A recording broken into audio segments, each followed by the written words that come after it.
김재원 최고위원님 나오셨습니다. 안녕하십니까? 안녕하세요. 예, 우리 최고위원님 경북도지사 출마 선언하셨죠? 네, 그리고 예비후보 신분입니다. 아, 예비후보 등록하셨네요. 네. 아, 경북하고는 어떤 인연이 있습니까? 원래 고향이 그쪽이신가요? 고향이 경북 의성이고. 의성입니다. 아, 네, 그리고 예. 학교도 예.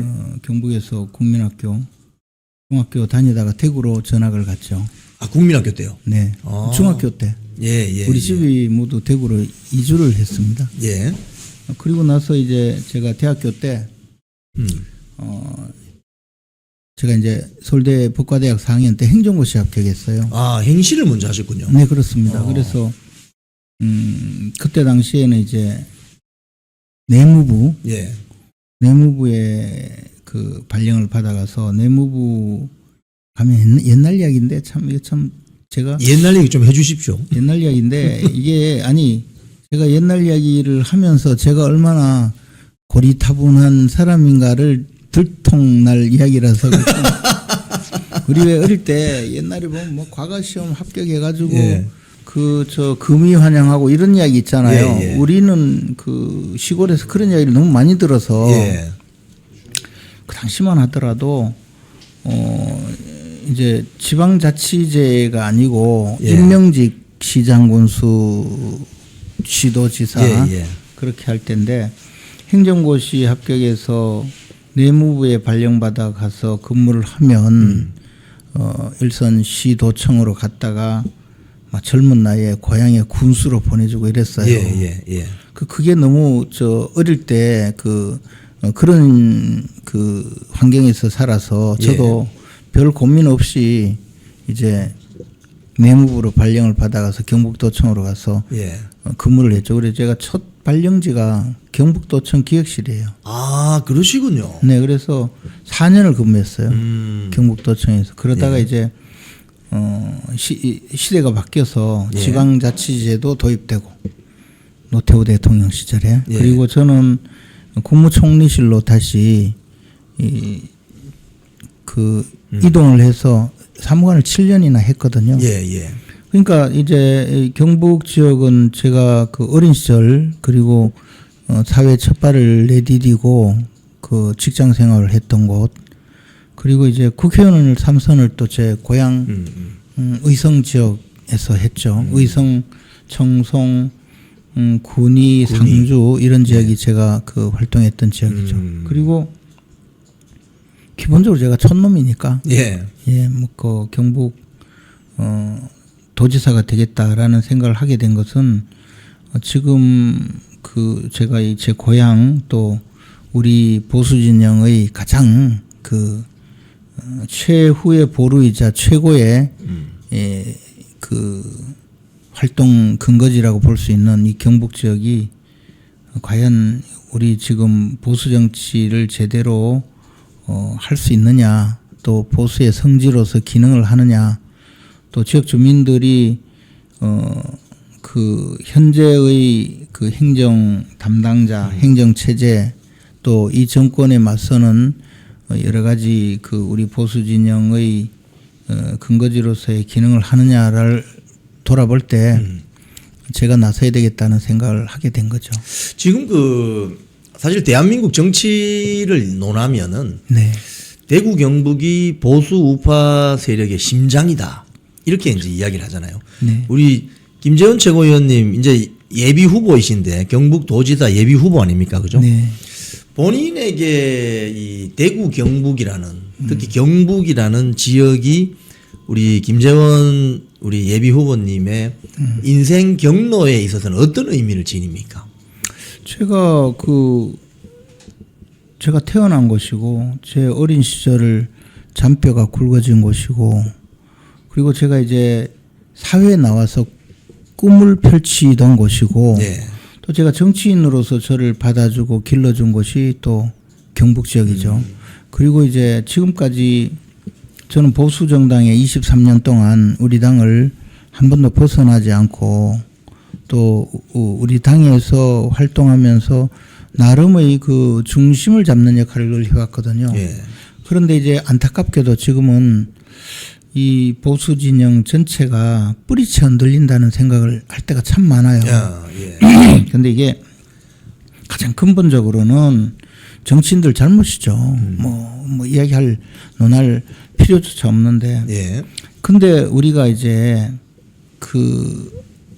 그러니까 그냥 편하게 얘기하면 호남 지역, 호남 지역을 담당하고 있는 민주당 내지 저 민주당의 정치 세력들은 이 호남 지역이 원래 보수 좌파 우파 보수 진영 뭐 좌파 진영 이렇게 나눌 때 호남이 그런 뭐 진보 성향이라든가 좌파 성향이라든가 그런 걸 그렇게 갖추고 있었던 것이 아니에요. 초창기에 그죠? 그렇죠. 초기에. 초창기뿐만 아니라 그 이념적으로 그쪽이 좌파적인 성향을 갖추게 된 것은 비교적 최근 일이거든요. 그건 정치인들이 거기 가서 그렇게 만든 거라고 봐요. 정치 성향으로 보면 호남 지역이 주로 토지를 기반으로 그렇죠. 한 지주들도 많고 농업 생산성이 높았던 곳이고 일제 시대에 쌀을 수출한 곳도 전부 호남 지역이거든요. 맞습니다. 군산항 통해서 목포항 통해서. 그렇죠. 그렇기 때문에 그 지역은 오히려 보수 성향이 컸고 그래서 박정희 정권 시절에도 박정희 대통령을 지지했던 것은 호남 지역이거든요. 근데 이제 이게 그 이후에 1980년대 이후에 이 운동권들이 정권의 중추적인 그 기능을 담당하면서 지역의 그 약간 소외의식이나 호남 지역의 광주 민주화 운동 이후에 그 광주 민주화 운동이라는 지역적 상징성과 그리고 이 좌파 정치 세력들이 그것을 호남을 숙주로 삼아서 오늘날은 그렇게 만들어 버린 거예요. 거기다가 이 정치가 하나의 지역 산업처럼 그렇습니다. 그렇게 바꿔버린 거죠. 그런데 우리 보수 진영 그러면 말씀하신 대구 경북이 보수의 심장이라 하는데 보수 정치를 통해서 지역에 자유주의를 전파하고 자유시장 경제 내지 또는 지역이 이 자유주의 경제 체제, 자유주의 사회 구조가 가장 적합한 그 선진적인 정치 구조로 기능한다는 것을 보여줬느냐. 그 점에 대해서는 굉장히 회의적이에요. 그리고 오히려 정치적으로 좀 자기 경력이나 자신의 입지 이런 것을 통해서 그냥 자리를 차지하고 좀 우리 막 그냥 좀 사적으로 이야기하자면 그냥 내가 해먹는 자리로 그냥 전락시키지 않았느냐. 누리는 자리로. 그렇기 때문에 보수의 심장인 대구 경북이 그러면 우리는 자유주의, 개인의 자유, 경제적 자유, 그리고 이것이 사상의 자유, 이런 그 자유주의가 사회를 진보시키고 사회 발전을 극대화한다는 믿음이 있잖아요. 그럼 그것을 보여줬어야 되거든요. 좌파들은 호남을 원래 좌파 성향을 그렇게 갖지 않은 곳을 숙주로 삼아서 좌파 성향으로 만들고 정치 산업을 통해서 국가 예산을 퍼붓는 그런 방식으로 하여튼 지지도를 높여왔는데 우리는 적어도 대구 경북에서는 뭔가 자유주의가 뭔가를 사회에 끝까지 실현하는 노력은 나는 어느 누구도 없었다고 봐요. 왜 그렇습니까? 방금 말씀드렸듯이 보수는 기본적으로 어떤 사람을 선발할 때 보수는 이제 과거의 경험이 미래에도 이어지고 과거의 좋은 경력과 경험이 잘 변하지 않고 그것이 미래의 그 교훈이 되는 방향으로 생각하잖아요. 그래서 사람을 볼 때 우리 이제 경상도 말로 가 누지바하고 학교는 어디 나왔노? 뭐 하던 놈이고 이래 묻는단 말이에요. 그렇죠. 순서가 누지바하고 이거는 뭐 가문 배경 그죠? 그리고 그다음에 학교는 어디 나오나 학력, 그다음에 뭐 하던 놈이고 경력 이걸로 따진단 말이에요. 너무 공감이 됩니다. 그러니까 그런 사람은 과거에 저 반듯하고 잘 먹고 잘 살았던 사람, 뭐 또 그것도 객관적인 이 잣대가 있으니까 고시 합격하고 학교 좋은데 나오고 집안 배경 좋은 사람들이 이제 그때부터 시작해서 보수의 이제 그 전사로서 행세를 하면서 시작을 하는 거예요. 예. 그리고 그걸로 또 온갖 자리를 차지하고 누리고. 예. 그러니까 어떤 역할을 맡았을 때 내가 이 보수 진영의 대표자로서 자유주의를 극대화하겠다는 생각보다는 내가 지금까지 경력 관리를 잘하고 이미지를 잘 했기 때문에 지금 여기 왔으니 좀 더 이미지를 잘 가꿔야 된다고 말도 함부로 하지 않고 남들이 나가서 치열하게 싸우면 나는 저거 싸우던 사람들 시간 지나면 조금 실수하거나 하면 징계나 당하고 뭐 저 어디 입에 오르내리면 나중 되면 공천이나 떨어지고 하니까 뒤로 물러 앉아 있어서 멋있게 보이고 또 그런 사람들이 또 실제로 잘 돼 왔어요. 그러니까 내가 자유주의 이런 이야기를 하지 않죠. 그 자리에 자리 차지하면 그때부터 에헴하죠. 에헴. 그죠? 너무 우리 김재원 최고위원님 말씀이 이 우리 실시간 댓글에 이렇게 나옵니다. 너가 아버지 뭐 하시노? 그냥 너가 아버지 뭐 하시노는 이제 너희 집하고 요거를 이제 조금 더 영화 친구식으로 한 건데 근데 그렇기 때문에 실제 보수가 한 차례 인적 파동 예를 들어 뭐 공천 파동 같은 걸 거치면 점점 나빠지는 거예요. 예. 그래서 이제 앞에서 치열하게 싸운 사람들은 그때 되면 이미지 나쁘다 해가지고 좀 뒤로 물러앉게 하고 또 새로운 좀 더 백면 서생들이 데려다 놓거든요. 그러니까 제가 전에 우리 연동형 비례대표제하고 공수처법하고 이거 가지고 우리 국회에서 막 싸울 때 있잖아요. 그때 저는 정개특위에 있었거든요. 그 연동형 비례제 안 된다고 막 계속 가가지고 기자회견하고 토론 나가고 그리고 이제 현장에서 막 싸우고 이럴 때 제가 지금 이제야 말할 수 있는데 제가 그때도 그 의원들이 있을 때 제가 제일 앞에 서 있었어요. 근데 저쪽에서 이해찬이 온 거예요. 이해찬 우르르 의원들 데리고 왔어요. 왔는데 카메라가요. 이제 부딪히니까 찍는 게 한 10개가 위에서 막 찍어요. TV 카메라 생중계를 해요. 근데 이해찬이 해필 나한테 왔어. 얼굴이 여기까지 왔어요. 근데 이제 이해찬 이 사람이 있으니까 의원들이 막 근데 밀면 이게 불법이다 이래가지고 전부 다 열중시켜 해가지고 이런 어깨를 대는데 제가 이해찬 이 양반 우리 경상도말 촛대뼈를 까버린 거예요. 근데 이게 붙어 있으니까 안에서 아무것도 안 보이잖아요. 촛대뼈를 탁 차니까 으악 하는데 도리어 제가요 뒤로 밀리면서 밀지 마세요 이런 거예요. 그랬더니 어느 놈이야 막 이러는데 저는 밀려서 오히려 등 떠밀린 것처럼 이래 하면서 아우 하니까 결국은 제가 범인으로 밝혀지지 않았죠. 그래서 나중에 기소유예 받았어요. 제가 만약에 발로 찬 게 했으면 저도 엄청 폭행으로. 근데 그때 하도 이래 근접했기 때문에 뭐 어쩔 수 없이 뭐 충돌이 일어날 수밖에 없는. 그때 조금 더 위를 가격했으면 좀 더 나았을 텐데. 근데 그때 제가 그렇게 막 싸우고 그래 이제 막 밀고 한 대치를 하다가 돌아왔어요. 이제 딱 양쪽이 다 흩어져가 돌아왔는데 우리 당의 고명하신 다선 TK 출신 다선 의원께서 저 뒤쪽에서 앉아서 신문을 보고 있더라고요.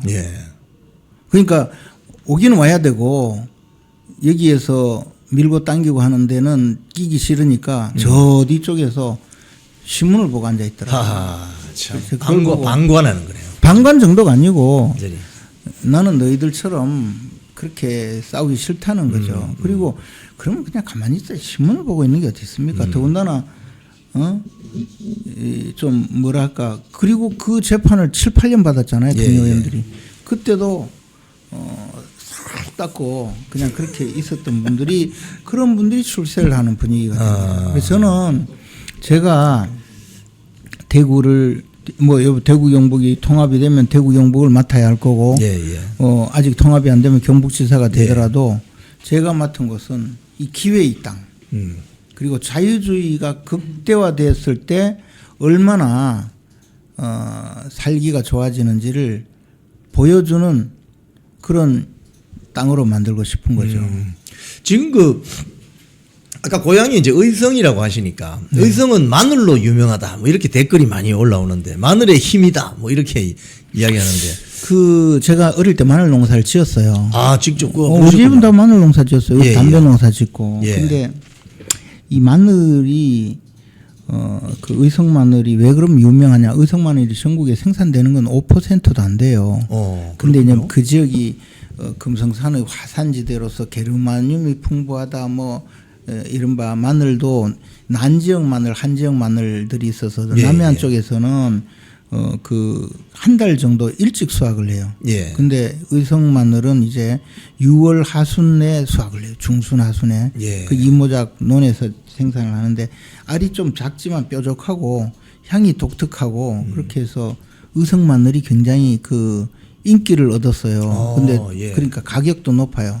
근데 제가 그 의성 마늘 홍보를 하면서 그랬죠. 우리가 당군 신화에 보면 곰과 호랑이가 그 인간이 되고 싶어서 환웅님한테 가서 비니까 야 마늘과 쑥을 먹어라. 100일 동안 동굴에서 기도를 해라 이랬잖아요. 그런데 정말 호랑이하고 곰이 이제 미련 곰탱이처럼 100일 동안 기도를 하고 마늘을 먹었는데 뭐 호랑이는 중간에 태어나고 곰은 안 나와서 그렇다고 하는데 그게 아니고 기록이 조금 더 밑에 보면 곰은 의성마늘 먹고 호랑이는 딴 마늘을 먹었어요. 아, 그 곰이 의성마늘을 곰이 의성마늘을 먹은 거야. 아, 그렇군요. 네. 아, 이거 우리 저 김재원 최고위원님 되게 유머가 많으십니다. 아, 저는 저 김재원 우리 최고위원님하고 대담을 하면은 그 옆집에 이 인근에 있는 사촌 형님하고 밤에 이렇게 명절 앞두고 만나가지고 이렇게 사랑방에서 소곤소곤 이야기 듣는 그런 느낌이에요. 그래서 굉장히 빨려 들어가는 게 있는데 저희들 뭐 준비된 질문 아니고 제가 이거 한번 여쭤보겠습니다. 전에 부산지검에 계셨을 때 그 해적 관련 저기 뭐죠 저 원양어선 선상 살인 사건. 페스카마오. 페스카마오 사건을 이 지휘하시다시피 해서 기소한 그 전력이 계시죠? 아니, 사실은 그 사건 수사는 제가 안 했어요. 저는 제가 그 사건이 있을 때 부산지검에 있었고 공판 과정을 잘 알죠. 근데 이제 그 페스카마오 사건은 정말 그 흉측한 사건이죠. 그럼요. 선상반란이 일어나서 동료들 다 죽이고 선박을 탈취하고 사람들 엄청 죽였어요. 근데 그 변호인이 문재인 그렇지 문재인 변호사였죠. 그래서 제가 사람 취급을 안 했는데 그때 어느 날 뭐 어떻게 대통령까지 되대요. 저는 그때 부산에서 활동하던 노무현 변호사, 문재인 변호사를 다 아는데 노무현 변호사는 그때도 정치인이었어요. 변호인 활동을 크게 하지 않고. 그런데 문재인 변호사는 사실 좀 제가 이해할 수 없는 그런 정도의 변호 활동을 했죠. 그리고 페스카모 사건은 그 당시 정말 세상을 그 끔찍하게 한 사건인데. 와, 그때 엄청 충격이었습니다. 네, 저는 그리고 그때 또 지존파 사건이 일어났어요. 맞습니다. 그때. 지존파 사건이 되고 막가파까지 나니까 그 김영삼 대통령 마지막 해였는데 사형을 집행하라 이래 된 거예요. 이제 사형을 집행하는데 지존파들은 서울에 있는데 이제 전국 흉측한 친구들이 많으니까 그게 우리나라 마지막 사형 집행이에요. 1999년이. 근데 이제 1998년이죠. 근데 97년? 97년이에요. 그래가지고 이제 소문이 탁 도는 거 부산구치소에서도 10몇 명을 집행을 해요.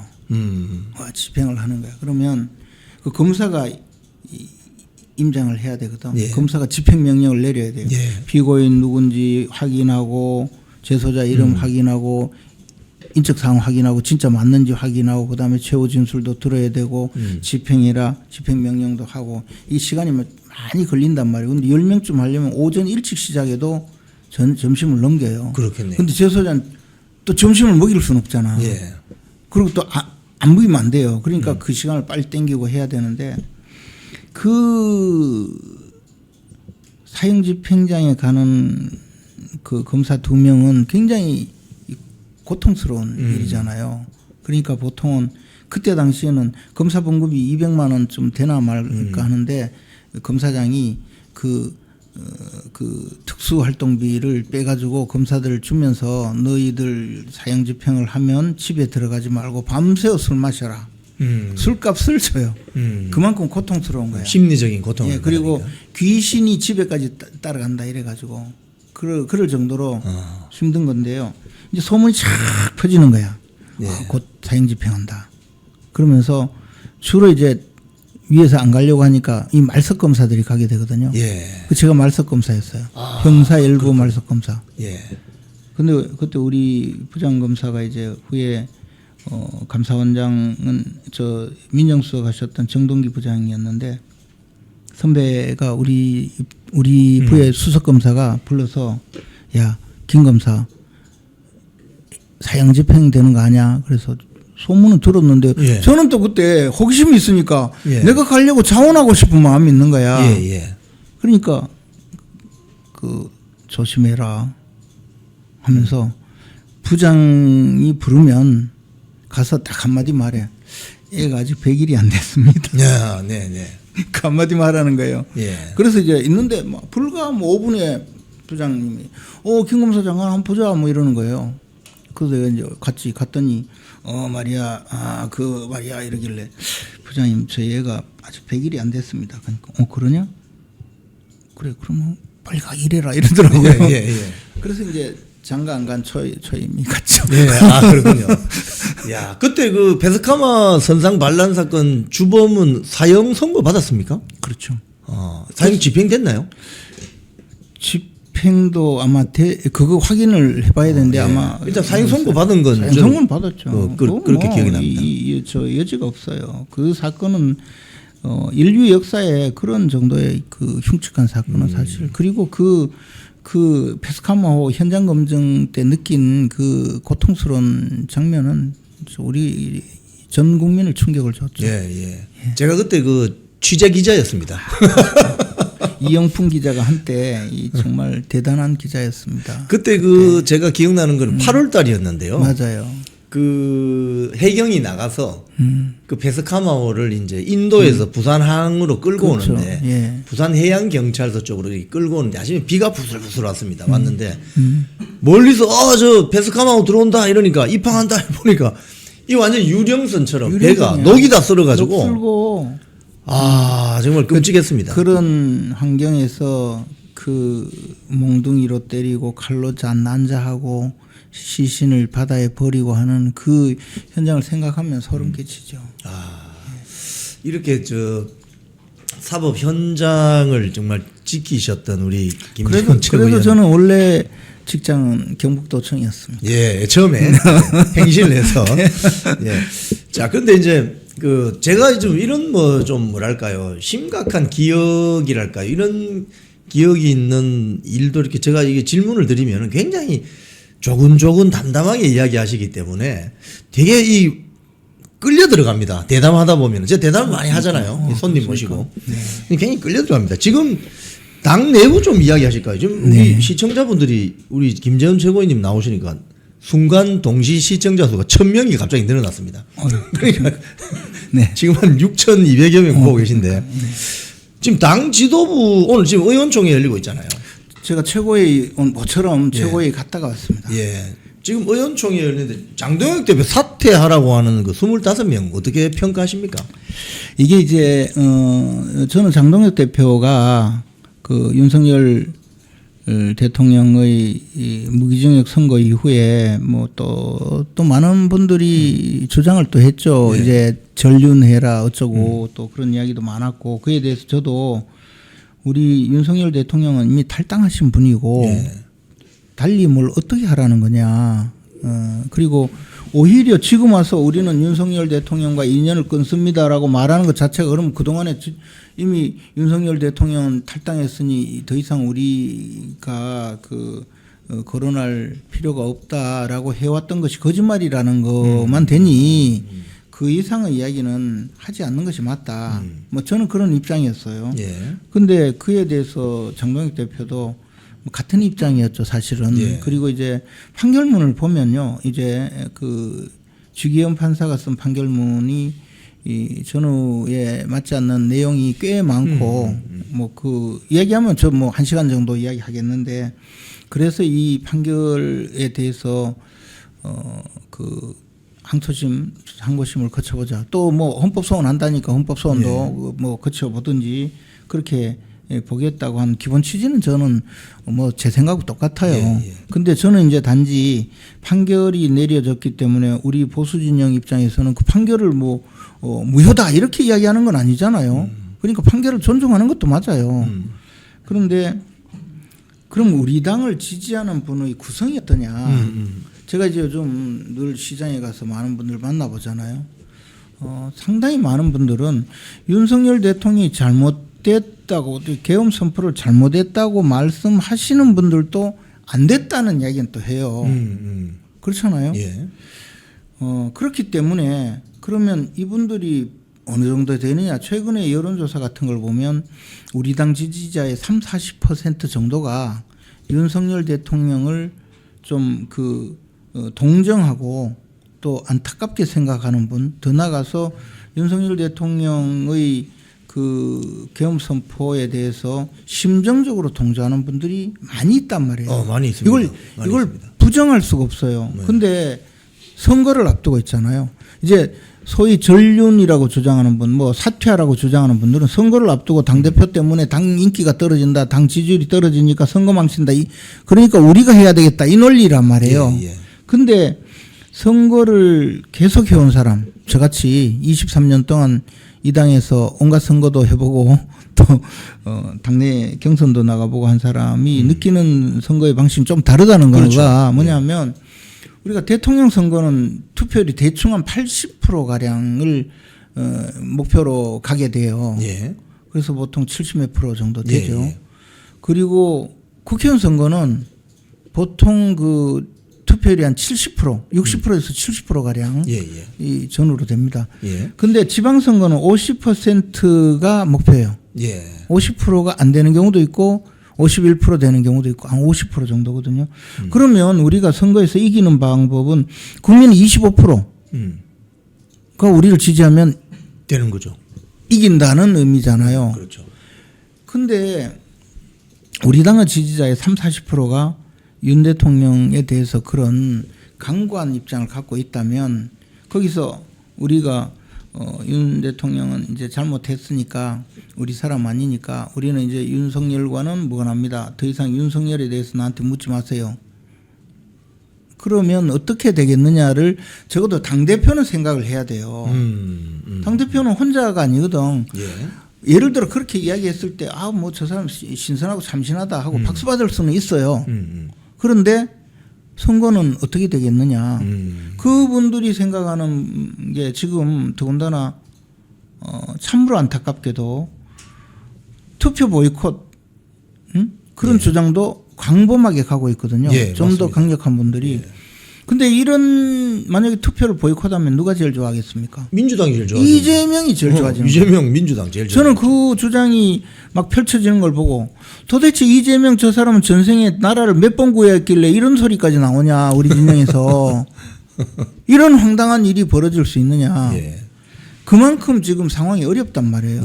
그렇기 때문에 당대표가 여러 가지 고민이 있겠지만 제가 오늘 아침 이야기를 좀 해봤더니 사실 고민이 많더라고요.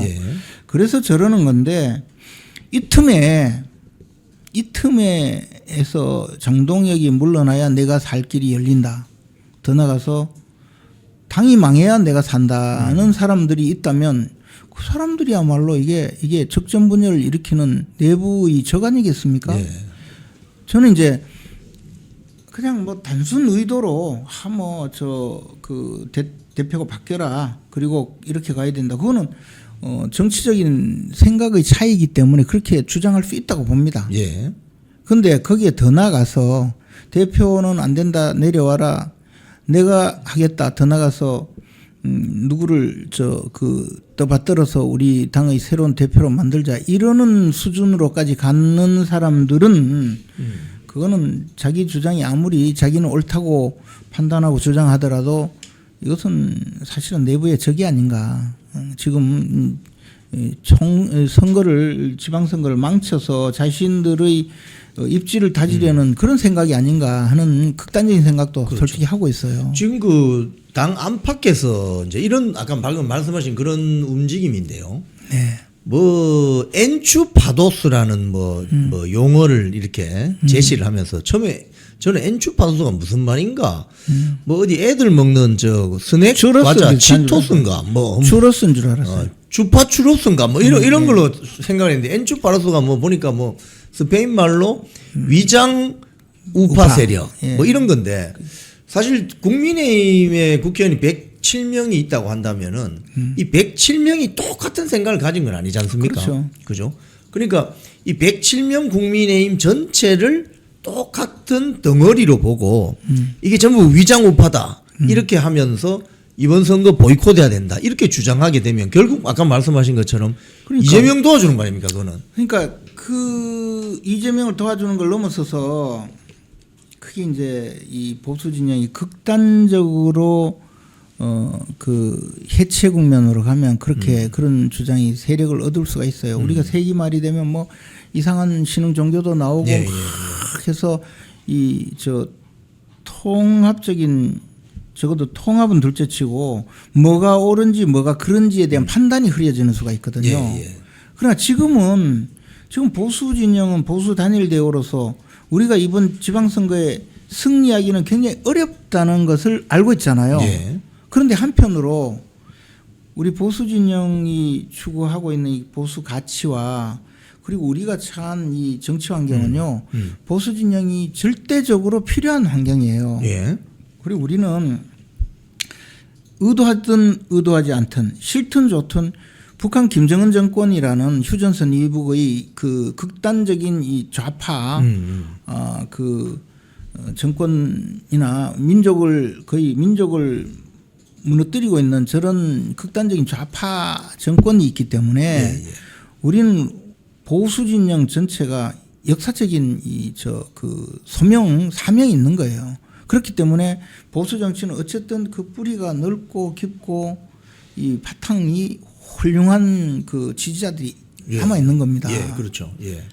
그런 상황에서 그냥 이번 선거는 보이콧 이래 가면요. 그것은 그 많은 우리의 그 뿌리 깊은 우리 지지자들을 완전히 버리는 것이거든요. 그리고 우리가 지금 단기적으로 여러 가지 어려움이 있지만 예. 제가 말씀드리지만 보수 진영의 뿌리가 깊고 넓고 보수 정치의 그 시대적 사명이 있기 때문에 우리가 조금만 정신 차리고 국민들의 신뢰를 얻는다면 다시 일어설 수가 있어요. 우리는 그래서 사실 국민들께 부탁드리고 싶은 것은 우리가 2번이나 우리가 뽑은 대통령, 우리가 배출한 대통령이 탄핵되었지만 그걸 국민들이 우리한테 정상적으로 이야기하면 우리는 정치 다 그만둬야죠. 그것도 네 분 때문에 예. 이렇게 잘못됐는데 그렇지만 국민들이 그래도 너희들 좀 잘 됐으면 좋겠다라고 많은 사람들이 부탁하고 하는 것은 그만큼 우리의 그 필요성이 있기 때문이거든요. 그런데 이제 앞에 말씀드렸듯이 내가 다 해먹겠다는 사람들 예. 또는 너 집 뭐 하노 해가지고 우리 집 잘났어요 한 사람들이 앉아가지고 싸울 땐 뒷전에서 신문이나 보던 사람들이 계속 이제 해먹는 역사가 오래됐기 때문에 실망을 거듭한 것뿐이지 내부 정비 조금 하고 제대로 나간다면 지금도 수많은 우리를 필요로 하는 많은 국민들이 있는데 거기에 무슨 뭐 파도스니 뭐 엔추니 뭐 해가면서 절망을 하게 만들면 이제 그게 좀 우리의 역할은 아니라는 거죠. 그러면 이 지방선거 같은 경우에 통상 이제 적극적인 지지층이 투표장에 많이 나가지 않습니까? 그럴 수밖에 없는 구조예요. 그죠. 예. 그렇기 때문에 지방선거 보이콧하자 이렇게 해버리면 적극적인 지지층도 굉장히 좌절하게 되고. 아니 그런다고 해서 실제 선거가 안 되는 건 아니죠. 그렇죠. 근데 예. 그 사람들 다 우리 찍을 사람들을 만약에 그렇게 했을 때 우리가 부정선거 주장하는 분들이 충분히 근거도 있고 이야기도 들으면 아 저분들 말씀이 맞다 그렇게 하면서 저도 사전투표 없애야 된다라는 입장이지만 예. 막상 투표할 때 되면 그러잖아요. 투표해달라고 하잖아요. 예. 사전투표라도 해주십시오 하는 예. 이유가 그러면 우리가 사전투표를 무조건 하지 말자 하면 우리 보수진영 하루 투표하고 좌파들은 3일 4일 투표하는 판에 절대적으로 불리한 상황이 되니 우리가 투표라도 해서 현상을 바꾸자는 것 아니겠습니까? 예, 예. 마찬가지예요. 물론 뭐 엔추 파도스 위장 우파 이런 평가를 하면서 질타하시고 하는 분들 그 기본 취지는 우리가 공감을 합니다. 예. 그렇지만 선거라는 건 엄연히 현실이거든요. 정치하는 사람은 그런 서생의 문제의식, 학자의 문제의식도 필요하지만 상인의 현실감도 필요하거든요. 우리가 당장 숫자가 부족하니까 탄핵도 당하는 거고 맨날 국회 가가지고 뺨 맞고 돌아와도 어디 하소연도 못하고 예. 그렇게 되는 것 아닙니까? 그렇죠. 선거는 이기고 봐야 돼요. 제가 요즘 선거 때문에 현장에 가서 다니면요. 어른들이 그래요. 에이 김채고 운동회 가가지고 달리기 하면 1등은 연필 안 탔어. 2등은 연필 2자루, 3등은 연필 1자루. 그 2등에도 연필 2자루는 있는데 선거는 2등하면 연필 2자루도 없다. 1등이 다 가져가는 거죠. 1등이 다 가져가는 거예요. 위너 테이크스 올이잖아요. 제가 그 한술 듣어요. 아, 남는 거 있긴 있어요. 뭐가 남노? 빚이 남아요. 저 1등 해야 돼요. 찍어주세요. 빚이 남습니다. 빚이 선거에 남아요. 지면. 그러니까 또 원숭이는 막 다니다가 나무에 탁 돌아다니다가 떨어지는 원숭이가 있어요. 예, 나무에 예. 떨어지는 원숭이. 그 원숭이는 나무에 떨어져도 원숭이에요. 예. 그 뽀로로 또 다시 올라가요. 예, 예. 선거에 나간 놈은 떨어지면요 사람도 아니에요. 나무에 선거에 떨어지면 그죠? 선거에 떨어지면 사람도 아니야. 좀 선거에 떨어져 봤잖아요, 예, 여러분. 예. 선거에 떨어지면요 아, 참. 연락이 아무도 안 와. 예.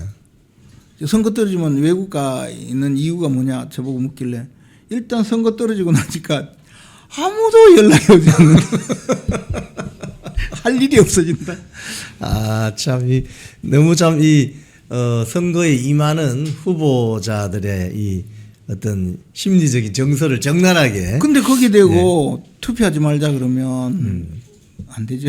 투표를, 국민 여러분 투표를 해 주십시오. 특히 우리 자유우파 보수진영에서는 반드시 투표해 주시기 바랍니다. 예. 어렵더라도 지금 아까 투표해 주세요. 말씀 중에 내가 지기현 판사 1심 선고문 1시간 동안 이야기할 수 있다. 물론 우리 굉장히 해박한 법률 지식을 가지고 계시고 법조인 출신이시기 때문에 제가 하나만 여쭤볼게요. 그러면은 공수처가 내란죄 수사할 수 없는데 직접 관련성이라는 말을 끼워 넣어 가지고 공수처가 윤석열 대통령을 내란죄로 수사할 수 있다고 이제 결론을 내린 거 아닙니까? 네. 이건 앞으로 2심, 3심 가서도 굉장히 논쟁의 불씨가 살아있는 거죠. 당연하죠. 그리고 그게 너무 명백하기 때문에 문제예요. 이게 뭐 그렇게 그 심각한 논의가 필요 없는 것이 예. 왜냐하면 대통령에 대해서는 내란죄, 외환죄 외에는 그렇죠. 그 소추할 수 없잖아요. 그런데 공수처는 내란죄에 대해서 수사할 수 있다고 한 것은 논리 구조가 세 가지거든요. 헌법에 대통령은 내란죄, 외환죄 외에는 소추할 수 없다. 재판에 넘길 수 없다는 거예요. 그런데 소추를 못하지만 수사는 할 수 있다. 수사할 수 있다. 이 논리가 첫 번째 있어요. 예. 그런데 형사법의 대원칙은 재판에 넘기지 못할 사안은 수사를 하면 안 돼요. 수사는 재판에 넘기기 위한 것이지 그렇죠. 재판에 넘어가지 않을 것을 수사를 한다는 것은 수사 과잉이자 국가 공권력의 부당한 행사죠. 재판을 전제로 수사를 하는 거니까. 아니 처벌을 할 것이 아닌데 수사를 하는 것은 그냥 뒷조사잖아요. 괴롭힘이죠. 네. 그렇잖아요. 네. 그리고 그것은 명백히 불법이에요. 그래서 형사법의 대원칙 중에 하나가 필요 최소한 원칙, 비례성 원칙, 뭐 이런 게 있거든요. 수사를 하더라도 이 개인의 이 자유가 제일 중요하기 때문에 국가 공권력이 자유를 최소한의 침해를 해야 돼요. 그렇죠. 수사라는 건 침해를 할 수밖에 없으니까. 예. 그런데 이거는 수사를 해서 재판에 넘어갈 수가 없는 건데 수사를 한다? 안 되는 거죠. 예. 근데 하여튼 그걸 이야기를 했어요. 예. 거기서 시작이 문제가 있는 것이고 예. 그리고 수사를 할 수 있기 때문에 그러나 공수처는 내란죄는 수사권이 없지만 관련 사건으로 수사를 할 수는 있다는 거잖아요. 그 예. 관련 사건이 뭐냐면 공수처는 직권남용죄를 수사할 수 있다. 직권남용죄를 하면서 내란죄로 수사를 관련 사건으로 수사할 수 있는 법적인 근거가 있으니 결국은 수사를 했고 그리고 검찰이 기소했으니 된 거 아니냐 뭐 이런 취지로 예. 넘어갔는데 예. 일단 공수처가 처음부터 직권남용죄 수사한 게 아니잖아요. 그렇죠. 처음부터 내란죄로 수사를 했지.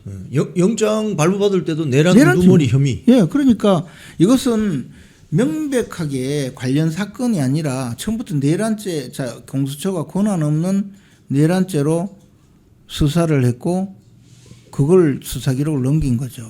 그래서 이것을 2단계 논법으로 만든 것이 문제가 있는 것인데 저는 지기현 판사가 결론을 그냥 무기징역으로 해놓고 그 판결문을 쓰다 보니까 이런 논리로 갈 수밖에 없었다고 봐요. 결론을. 근데 사실은 기초를 하나씩 채워서 과연 이것이 범죄가 되느냐, 수사권이 있느냐, 그리고 수사권을 발동한 것이 적법한가, 이 모든 것이 갖춰졌을 때 그러면 밝혀진 사실은 뭔가, 사실을 법적으로 어떻게 적용할 것인가, 그 법적으로 유죄 판결이 유죄라는 확신이 들었으면 그럼 양형은 어떻게 할 것인가, 이렇게 해서 재판을 하는 건데 여기는 그냥 사형은 좀 그렇고 무기징역 그러면 죄가 있다고 해야 되니 어떻게 결론을 내릴까, 그렇게 간 거라고 보죠. 그리고 하나 더 하자면 내란이 성립되느냐 아니냐, 예. 그걸 할 때 대통령은 비상계엄을 선포권이 있고 예.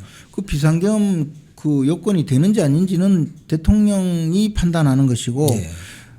대통령이 요건에 맞지 않는 비상계엄을 선포했다고 하더라도 그 자체가 내란은 아니다라고 예. 전제를 했어요. 예. 왜냐하면 만약 요건에 맞지 않다면 그것을 해제를 요구할 권한을 국회에 두고 예. 있기 때문에 예. 이 요건에 맞는지 아닌지는 독자적으로 판단을 하는 것이 맞다. 예. 그래서 그렇게 해놓고 그러나 병력을 동원해서 본질적인 그 헌법기관의 권한을 침해했을 때는 내란이다라고 주장하면서 그러면 본질적 권한을 침해할 가능성만 있어도 내란이라는 거잖아요. 그런데 비상계엄은 병력을 동원하는 거예요. 그렇죠. 그러니까 결국에는 그 논리를 계속 따지면 비상계엄을 선포하는 게 내란이다라고 한 거예요. 그냥. 그렇죠. 그래서 이제 이런 그 구조를 갖기 때문에 논리칙과 경험칙에 많은 문제점을 남기고 있는 판결이다라고 볼 수밖에 없는 거죠. 그리고 그것을 장동혁 대표도 지기현 판사의 그 고뇌가 남아 있는 판결이다라고 했는데 저는 고뇌가 과연 있었는지 여부에 대해서 이제 우리가 그 생각을 할 수밖에 없는 거죠. 사실 그 전에 이미 두 가지 판결이 있었고. 지기현 판사에 대해서 얼마나 몰매를 때렸습니까? 룸살롱 갔다느니. 예, 판사는 사실 그런데 또 자기가 또 하여튼 여러 가지 고민을 하지 않을 수 없었겠죠. 저는 그런 면에서 이 판결에 대해서 정말 의인이 있는가 앞으로 그렇다면 또 새로 바로잡아질 기회가 올 수도 있죠. 근데 워낙에 이재명 세상이 돼버렸기 때문에 저런 판결이 그냥 물밀듯이 밀려온 거라고 생각을 합니다. 예. 자, 우리 오늘 저 출연하시기 직전에 속보가 하나 들어왔었는데요. 네. 이정현 공관위의 공관위원 한 명이 이재명 공직선거법 재판에 처음에 참여를 하려고 했다가 나중에는 나온 것으로 압니다. 그분이 사의를 표명했다고 하던데요. 공관위 전체적으로 좀 앞으로 뭐 활동 상황이나 이 사의 표명한 건 일단 잘한 겁니까? 그게 비공개 최고위에서 뭐 그런 이야기가 조금 있었는데 예, 예. 사실 저는 공천관리위원회의 공천을 받아야 될 사람이기 때문에 이에 대해서 거론하는 것은 조금 자제할 필요가 있다고 봅니다. 그런데 이제 사퇴한 부분에 대해서는 제가 아까 말씀드린 우리 우파의 문제점에 대해서 조금 이야기를 하는 연장선에 좀 말씀드리고 예, 싶어요. 예. 좌파들은 어떠냐면 좌파들은 아까 우파는 뭐 너 아버지 뭐 아시노? 가 누 집 자손이고 뭐 하던 놈이고 학교는 어디 나오노? 이렇게 묻지 않고 예. 누구하고 싸웠냐, 무슨 뭐 어디 출신이냐 이걸로 묻잖아요. 전대협 출신이냐, 한총련 출신이냐, 거기서 깜빵은 몇 번 갔다 왔냐, 그렇잖아요. 그렇죠. 친명이냐, 친문이냐 이런 걸 따지잖아요. 예, 예. 그렇기 때문에 그 사람들 중에 흉측한 사람이라도 그 내부의 계통에 서 있는 사람은 끝까지 보호를 하고 끝까지 끌고 가요. 예. 그런데 이제 필요에 의해서 강선우처럼 필요에 의해서 데리고 왔던 사람은 이 조금만 눈밖에 나면 그대로 날려버리네. 예, 이 조직을 위해서 예. 이제 그런 거죠.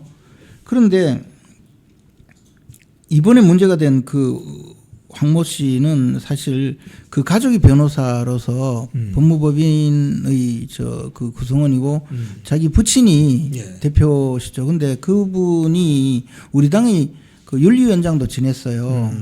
그분이 부친이 그리고 그 법무법인 대표가. 근데 이분이 사실은 과거 우리 당의 원내대표의 개인 사건을 맡아서 무죄 판결을 받아줬고 그 무죄 판결을 받은 그분이 또 우리 당의 주요한 직책에 있으면서 그분의 영향으로 지금 우리 당이 그 추천할 수 있는 최고의 자리에 또 가 있어요. 그러니까 어떻게 보면 우리 당 사람이에요. 그죠? 근데 이분이 그 명성을 얻게 된 거는 바로 이재명을 선거법에서 무죄 판결을 받아준 거예요. 선거법으로. 예, 예. 그게 이제 경기도지사 시절에 무죄 판결을 받은 예. 거고 그게 이제 형을 정신병원에 입원을 시켰냐 말았느냐 그걸 가지고 권순일 재판관이 뭐 개입을 했다 말았다 뭐 그 유명한 사건이거든요. 근데 그걸 무죄 판결 받은 거예요.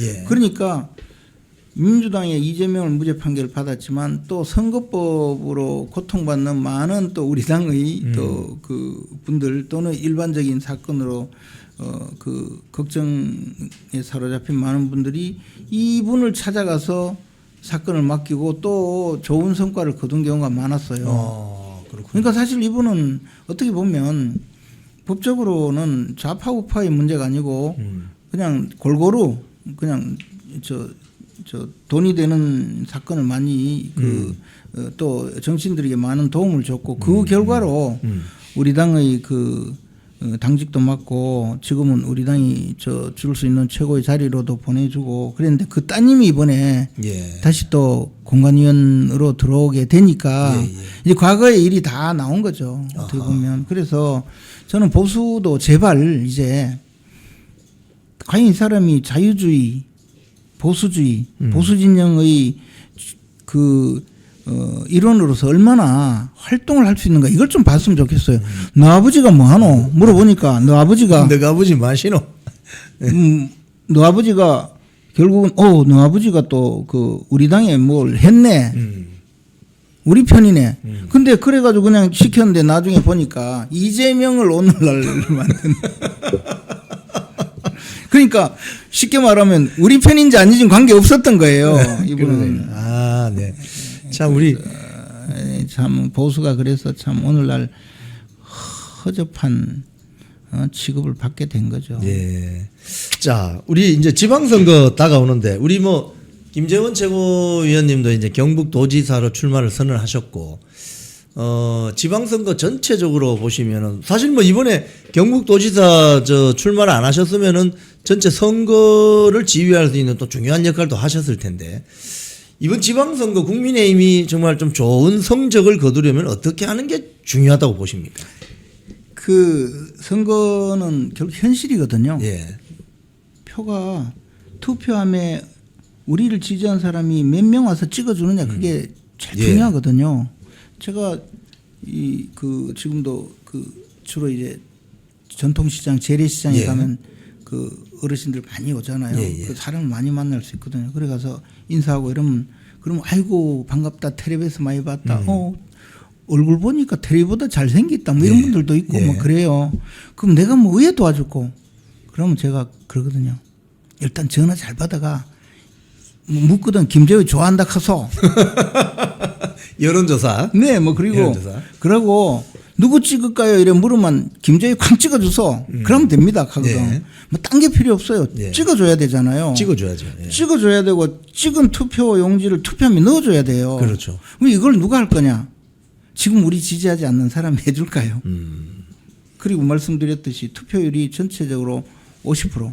그것도 대구 경북이 한 60% 되니까 서울 수도권 뭐 합쳐가지고 50% 이렇지. 결국에는 우리 지지자들이 안심하고 투표장에 나오도록 하는 거. 그것이 제일 먼저예요. 그리고 인간의 그 마음은 그렇게 쉽게 바뀌지 않아요. 예. 이쪽 진영에 있던 사람이 이쪽에 안 넘어가고 예. 주로 너희들 꼴 보기 싫어서 나는 이번에 투표 안 한다. 뭐 그냥 그렇지.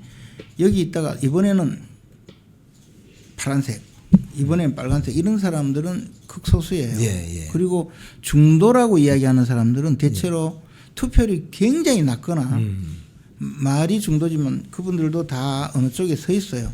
그래서 저는 이번 선거의 중요한 이 쟁점을 우리 지지자들이 안심하고 투표장에 나올 수 있게 하고 이재명에게 분노하면 투표하십시오.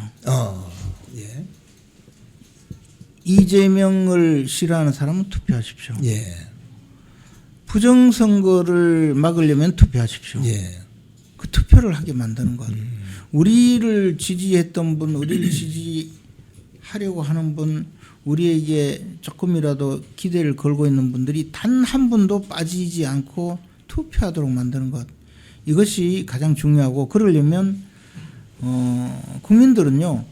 우리가 여당 하다가 야당 됐잖아요. 그래놓고 이렇게 자꾸 싸우면 어떤 문제가 생기냐면 예. 저것들이 야당이 돼도 뭐 해먹을 게 있구나. 그러니까 저렇게 서로 해먹으려고 하지.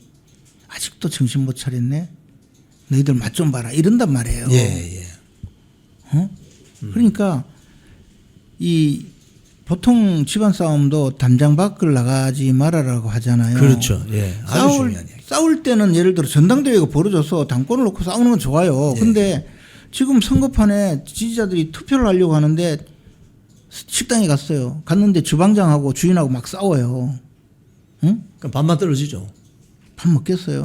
갔다가 아유 옆에 딴 데 가지 딴 데 가지 하잖아요. 나 실제로 그런 경험 있어요. 예. 난 근데 그 사람들이 해필이면 나한테 해장국을 갖다 놓고 내 앞에서 싸웠어요. 예. 안 먹을 수도 없고 먹을 수도 없고 정말 죽겠더라고요.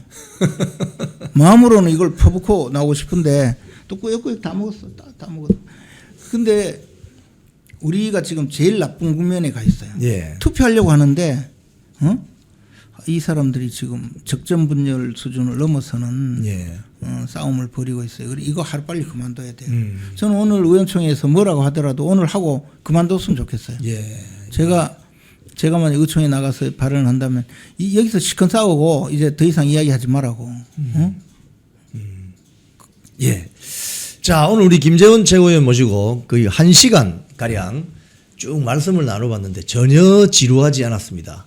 우리 어디 사촌 형님 만나서 명절날 과수원에 올라가서 옛날 이야기 듣는 것처럼 아주 소곤소곤 잘근잘근 아주 그 경험이 많으시니까 이런 쉬운 풀이로 설명을 해 주시는 것 같습니다. 우리 오늘 방송 마치기 전에 이 방송 보시는 시청자님들 지금 한 6,700여 명 들어가 계신데요. 많이 계시네요. 네.